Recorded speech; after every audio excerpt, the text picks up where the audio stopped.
The term Mahima in the Sanskrit language means miracle, a prodigious event that defies any scientific explanation and that seems to overturn every natural law.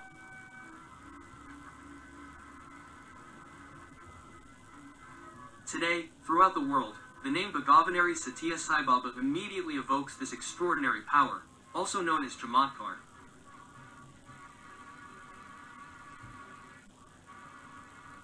Mahima is formed by the prefix Mahi, which means great, immense, vast.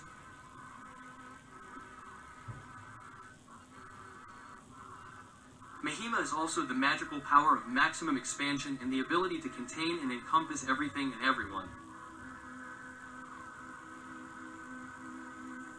And this is a peculiar attribute of Shiva.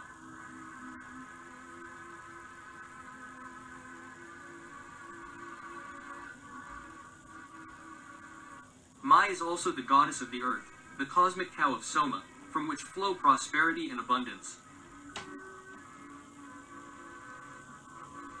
In the Vedas, the Supreme Lord is defined as the one who clothes the unknown.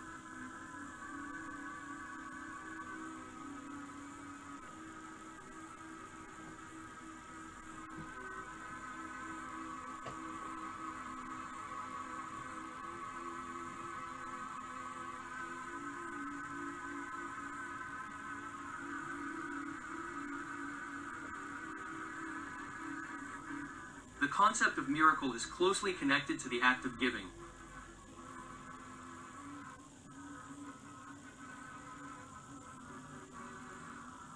Bhagavan Sri Sai Baba often repeats that it is necessary to give and forgive, and the function of giving through the miraculous event becomes in the hands of the Master also and above all an instrument of transformation and spiritual awakening.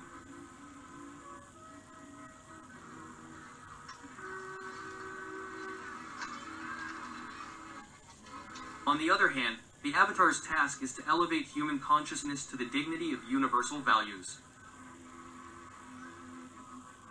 But for this to happen, it is first necessary to arouse faith and love in the hearts of men. And to achieve this goal, there is no more effective means than miracles.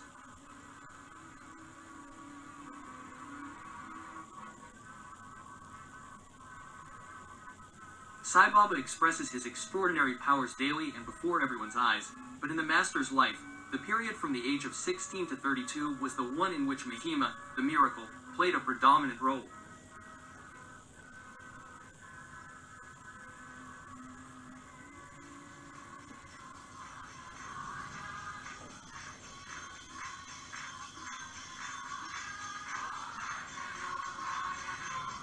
In 1940, Baba began his public teachings. There was no shortage of conflict and hostility, but there were also those who immediately recognized in him the Avatar, the divine incarnation. Among those lucky few, the figure of Subama stands out, a widow of a prostitute who poured out on the Master, still a young man, all the love of a great maternal heart full of faith and devotion.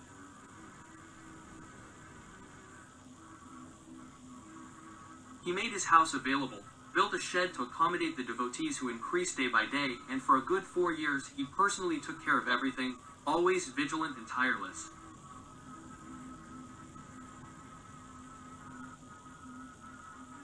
Abba himself recounts that the grinding stone with which the chutney sauce is prepared was operated by the widow for up to 8 hours a day.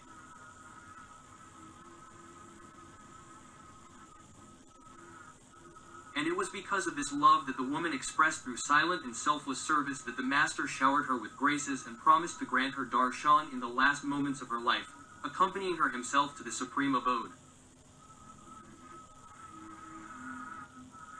But when the time came for Subama to leave her body, the Master was far away, held back by unavoidable commitments.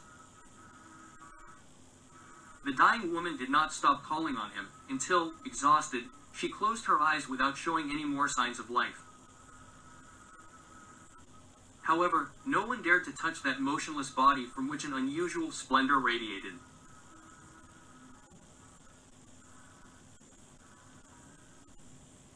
Finally, after 3 days, Baba arrived, approached the woman's bed, called her name twice, and to the amazement of those present, Subama opened her eyes, happily reaching out to the Master, who, cupping his hands together, brought them to her lips, while the water of the sacred Ganges flowed from the avatar's fingers to quench the thirst and purify the soul of that exemplary creature, so full of faith and devotion.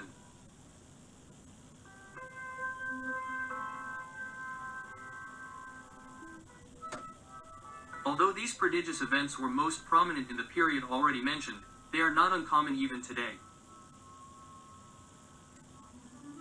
We ourselves had the privilege of personally witnessing one of these miracles of the Master performed in Whitefield in May of this year.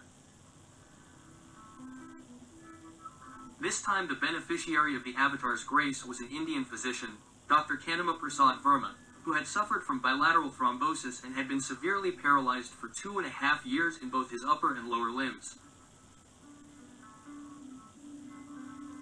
The doctor, moreover, was unable to speak due to aphasia and had an atrophied arm that was visibly thinner than the other. His son, who was helped by another person, accompanied him to Darshan every day, almost carrying him by weight.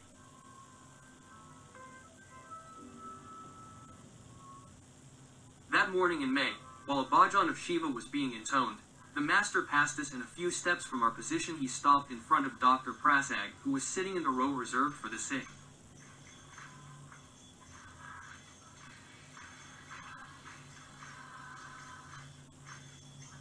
With the gesture now familiar to all, he produced the sacred debuto and spread it on the doctor's atrophied arm with a gentle massage. Then he resumed his usual round among the dead.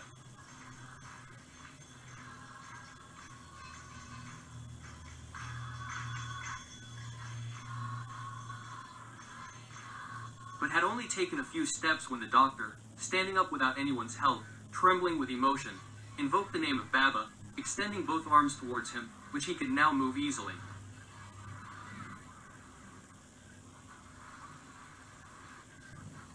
Kanema Prasad's altered voice was echoed by that of his wife coming from the women's section.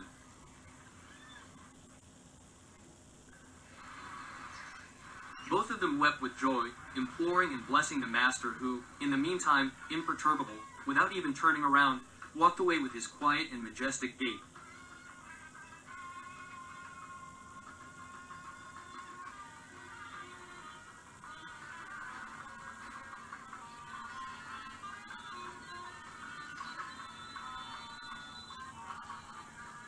In Eastern spirituality, the use of siddhis, or yoga powers, is decidedly discouraged and frowned upon.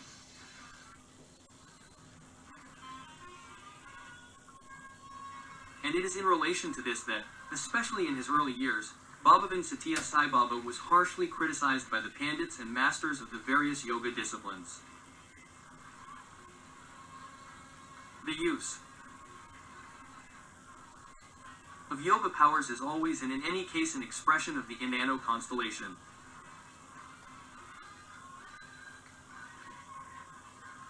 Since it inevitably generates pride and feelings of superiority, obstacles capable of stopping or even overturning any spiritual asceticism.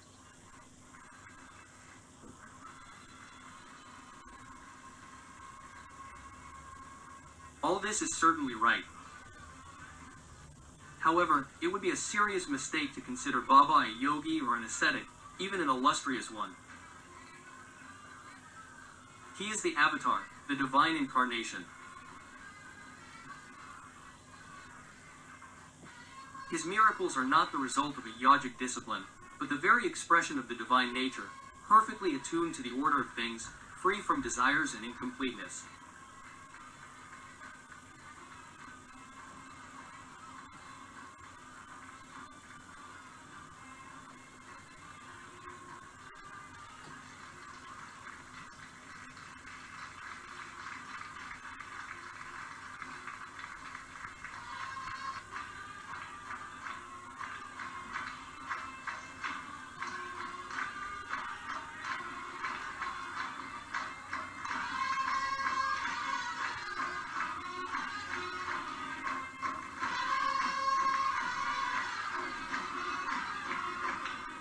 E.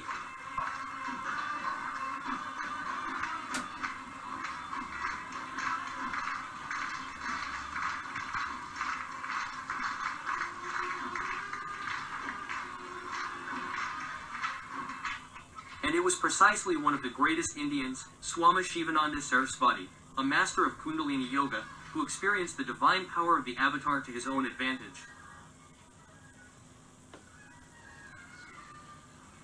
The meeting took place in 1957.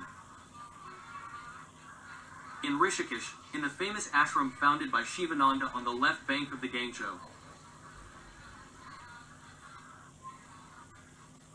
It was an official invitation made by the great yogi following the extraordinary impressions brought to him by several of his illustrious disciples who had met Baba at the 9th Congress of the Old Vine Life held in Venkatagiri that same year.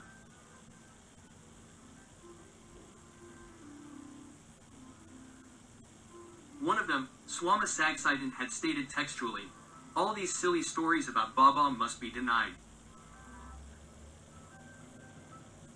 And my brothers in sannyasi must be informed of his divinity." The welcome given to Baba by the entire ashram was truly warm. Shivananda greeted him with folded hands, and the avatar responded with one of his mudras, those characteristic positions of the fingers that generate peace. In the days that followed, each of the sannyasins of the ashram had the opportunity to personally experience not only the powers of the avatar, but also his infinite wisdom. Shivananda himself, although old and ill, would spend hours in conversation with Baba, who would materialize fruits and vibhuti for him in order to cure the health of the elderly master, who was visibly improving.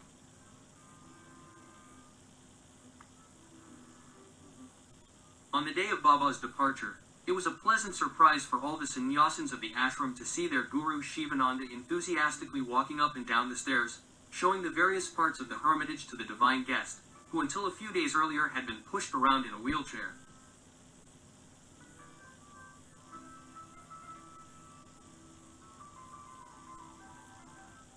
But the avatar's powers are not limited to healing or materialization.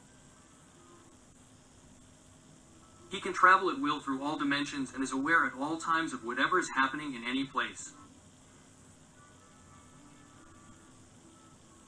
There are hundreds of cases that prove this omniscience and omnipresence of the avatar, which, moreover, each of his devotees can confirm through direct experience. Here we will limit ourselves to recalling just one case that seems worthy of note. In the last years of the last century, until 1950, one of the greatest Jnanis of India, now famous throughout the world, lived at the foot of the sacred hill of Arunachala.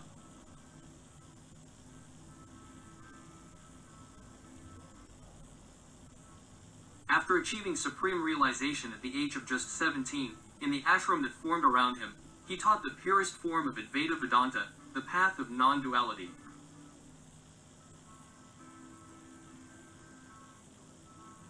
On the evening of April 15, 1950, at exactly 8:47 p.m., Sri Ramana left his mortal remains. At that very moment, Sai Baba was in Puttaparthi, about 300 kilometers from Runachala. Some people were with him, including Mr. Varadu, who currently lives and works in Madras. Here's his testimony. That evening, around 9 p.m., Varadu recounts, we were having a boxing match. Suddenly, Baba looked at us to make us understand that he wanted to go to his room. We followed him, and as soon as we crossed the threshold, he stiffened and immediately rose into the air. His right foot seemed to open and almost 2 kilograms of fragrant vibhuti flowed out of it. When he came down again, he told us that the Maharishi had reached his lotus feet. A day or two later, we learned from the newspapers that Ramana Maharishi had died exactly at the moment Baba had announced it to us.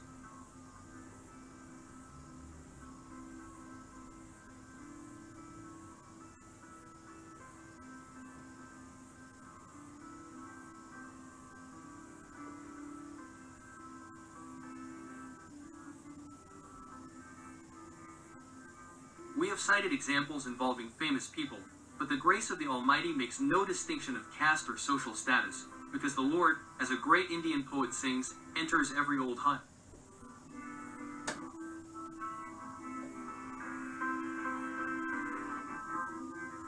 As evidence of this, there is a beautiful case that happened to a humble cobbler from Bangalore who worked on a sidewalk near the railway station.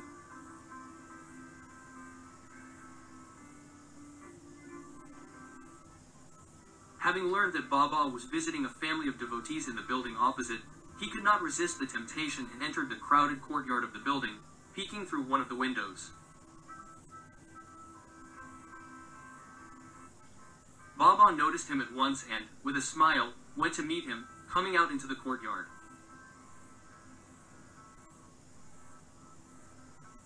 The poor man, embarrassed, did not even dare to offer him the miserable wreath of half-withered flowers that he had brought with him, but Baba took it and put it around his neck, asking the cobbler if he could do something for him.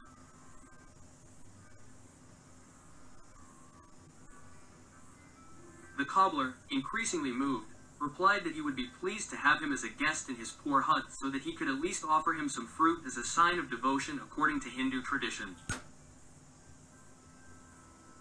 Baba accepted the invitation without hesitation and returned to his guests. Only then, having recovered from his shock, did the cobbler realize that he had forgotten to give his address to his illustrious guest. He decided to wait for him outside, but when after some time he was informed that Baba had left, exiting through another entrance of the building, he walked away mortified, realizing the audacity and absurdity of his desire.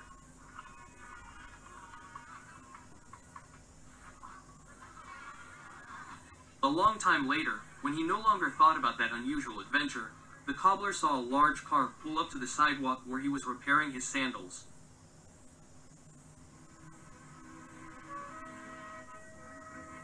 Through the open door, Baba himself, with a smile, invited him to get in.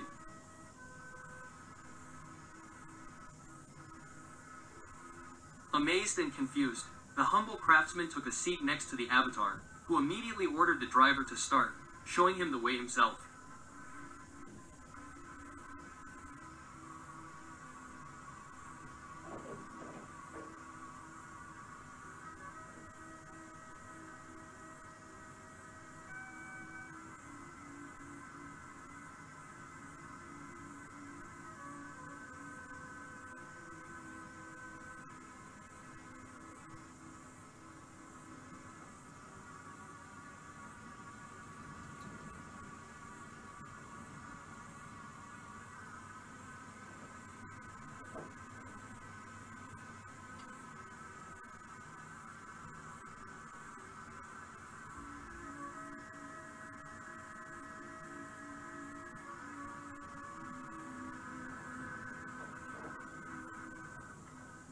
Having reached the edge of a ghetto, they had to proceed on foot, among stinking puddles and piles of garbage, to the cobbler's hut that Baba identified, among many others that were completely similar.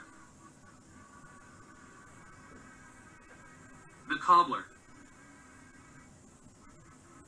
In the meantime, having gathered relatives and friends, he ran to buy some bananas to offer to the guest, who in the meantime had taken a seat on a rickety bench, lovingly conversing with all those poor people who were still in disbelief.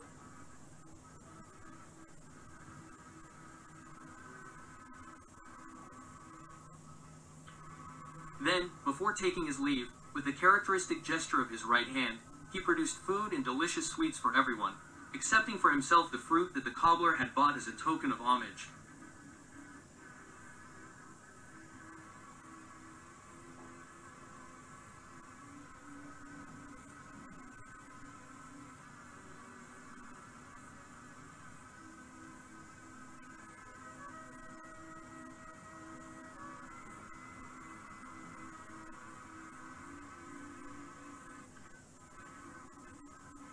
There would still be much to say about the grace of the avatar that manifests itself daily in the various aspects of life and that sometimes, as some cases testify, can extend even beyond the boundaries of earthly life itself.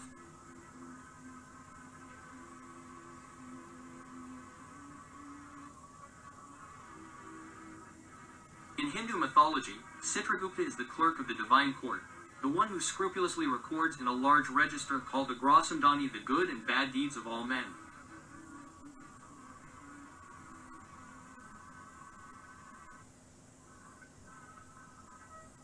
individual soul, after the earthly experience, appears before Yama, the god of death, he issues a verdict based on the report given to him by the Chancellor Citragupta, and his judgment is final.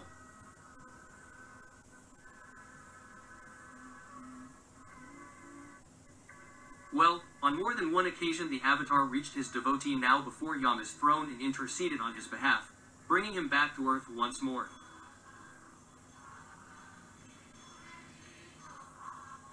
Mr. Walter Cowan, an American citizen, had the opportunity to personally experience the truth of this statement. On December 25, 1971, while he was in Madras with his wife, Cowan was suddenly taken ill.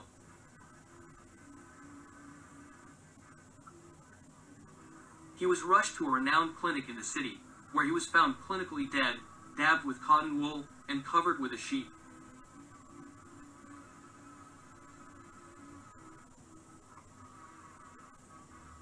At the same moment, Baba, immediately aware of the misfortune, informed some of those present, considering the 1,000 inconveniences that the elderly widow would have to face, alone in a foreign country and with a corpse to take to America.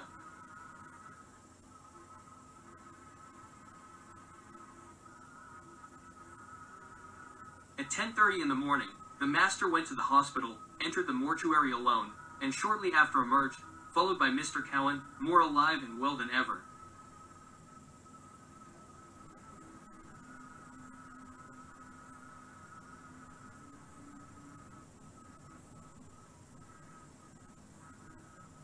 When the American later recounted his extraordinary experience, he said that Baba had reached him while he was already standing before the Lord of Justice, to whom a being of light was presenting the balance of his life.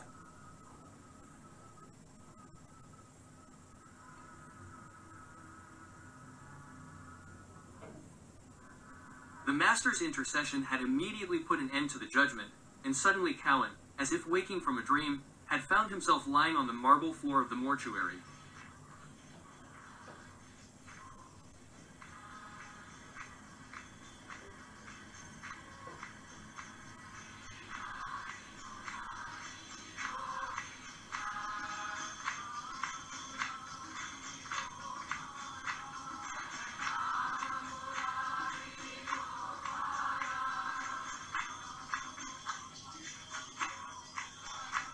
Having returned to America with his wife, Walter Cowan lived another 2 years, which he spent immersing himself in meditation.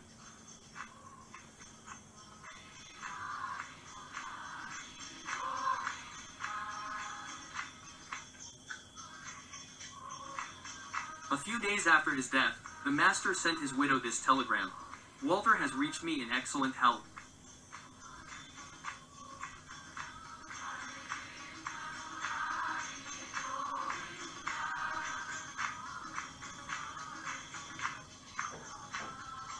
It would seem logical to conclude that the extension granted by the Avatar to his devotee had been necessary so that he could fully mature on his spiritual path.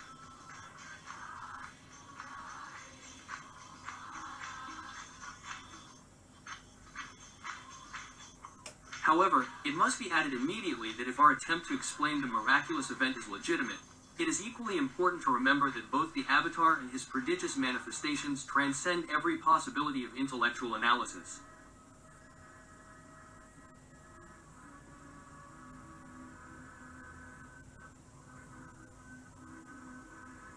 Faced with the expression of divine majesty, the human mind can only remain silent in admiration, or limit itself to reporting the facts without adding other comments that would inevitably be reductive.